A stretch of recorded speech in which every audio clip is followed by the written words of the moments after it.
অবৈধ অস্ত্র উদ্ধার সহ আইন শৃঙ্খলা পরিস্থিতি নিয়ন্ত্রণে সরকার ব্যর্থ বলে মন্তব্য করেছেন বিএনপির মহাসচিব মির্জা ফখরুল ইসলাম আলমগীর। সকালে ঠাকুরগাঁওয়ের নিজ বাসভবনে সাংবাদিকদের সাথে মতবিনিময় সভায় এসব মন্তব্য করেন তিনি। এ সময় মির্জা ফখরুল বলেন, এখন পর্যন্ত দেশের আইন শৃঙ্খলা পরিস্থিতির তেমন কোনো উন্নতি নেই। সরকার অস্ত্র উদ্ধার করতে পারেনি, সবাই খুব উদ্বিগ্ন। এটি সরকারের ব্যর্থতা। তিনি আরো বলেন, সবাই আশাবাদী নির্বাচন চলাকালীন সময়ে দেশের পরিস্থিতির উন্নতি হবে। এখন পর্যন্ত নির্বাচনের পরিস্থিতি ভালো, প্রচারণা শুরু হলে পরিস্থিতি বোঝা যাবে। বিএনপি মহাসচিব আরো বলেন, ক্ষমতায় এলে ভারতের সঙ্গে অভিন্ন পানির ন্যায্য হিস্সা আদায় করবে বিএনপি। পারস্পরিক সম্মান বজায় রেখেই দাবি আদায় করা হবে বলেও জানান তিনি।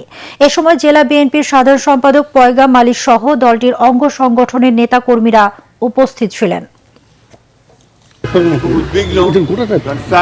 আমরা মনে করি এটা সরকারের একটা ব্যর্থতাই বলবো যে এটা উদ্ধার করতে পারেনি। সেই রকম একটা উন্নত হয়েছে বলে আমার কাছে মনে হয়। তবে আমি আশাবাদী, আমি মনে করি যে নির্বাচন চলাকালীন সবাই সেটা যোগ করবে আরো এবং একটা ভালো অবস্থায়।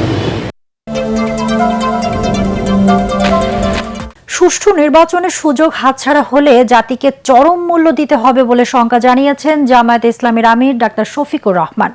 ইউরোপীয় ইউনিয়নের নির্বাচন পর্যবেক্ষক মিশনের সাথে বৈঠক শেষে তিনি একথা বলেন। জামায়াত ক্ষমতায় গেলে নির্দিষ্ট কোনো রাষ্ট্রের দিকে না ঝুঁকে প্রতিবেশী দেশগুলোর সাথে সমতা ও শ্রদ্ধার সম্পর্ক রাখবে বলে জানান দলের আমির।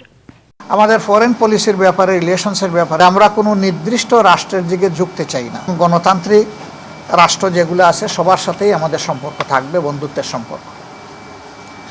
যারা আমাদের প্রতিবেশী তাদের সাথে অবশ্যই প্রতিবেশী সুলভ সম্পর্ক আমাদের থাকবে এবং আমরাও প্রত্যাশা করব তারাও আমাদের সাথে প্রতিবেশীর মতোই আচরণ করবেন।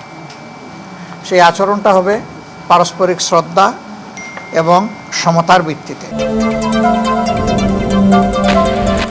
নির্বাচন কমিশনের তৃতীয় দিনের মতো আপিল শুনানি চলছে। আজ নিষ্পত্তি হবে 141 থেকে 210 নম্বর আপিল আবেদন। শেষ খবর পাওয়া পর্যন্ত আজকের তালিকায় থাকা 70টি আপিল আবেদনের মধ্যে 36টি নিষ্পত্তি হয়েছে। এর মধ্যে 19 জনের আপিল মঞ্জুর হওয়ায় নির্বাচনে অংশ নিতে তাদের আর বাধা নেই। নামঞ্জুর হয়েছে 13 জনের আপিল। 2 জনের আপিল আবেদন স্থগিত, অন্যজন প্রত্যাহার করে নিয়েছেন। এর আগে সকাল 10টায় প্রধান নির্বাচন কমিশনার এএমএম নাসির উদ্দিনের সভাপতিত্বে শুনানি শুরু হয়। 4 কমিশনার, ইসি সচিব ও রিটার্নিং কর্মকর্তার প্রতিনিধি উপস্থিত রয়েছেন। গত 3 দিনে জাতীয় পার্টির 19 জনের আপিল মঞ্জুর হয়েছে, নামঞ্জুর হয়েছে 4 জনের। দলটির মহাসচিব ব্যারিস্টার শামীম হায়দার পাটোয়ারি বলেন, মব করে জাতীয় পার্টিকে নির্বাচন থেকে দূরে রাখা যাবে না। 12ই ফেব্রুয়ারি লাঙ্গল প্রতীকেই নির্বাচন করবে তাদের দল। জুলাই আন্দোলনে 30 জনকে হত্যাসহ মানবতা বিরোধী অপরাধের মামলায় আনিসুল হক ও সালমান এফ রহমানের অব্যাহতির আবেদন খারিজ করে তাদের বিরুদ্ধে অভিযোগ গঠন করেছেন আন্তর্জাতিক অপরাধ ট্রাইব্যুনাল। এর মাধ্যমে এই 2 জনের বিরুদ্ধে আনুষ্ঠানিকভাবে বিচার শুরু হলো। বিচারপতি গোলাম মর্তুজা মজুমদারের নেতৃত্বাধীন 3 সদস্যের আন্তর্জাতিক অপরাধ ট্রাইব্যুনাল 1-এ আদেশ দেন।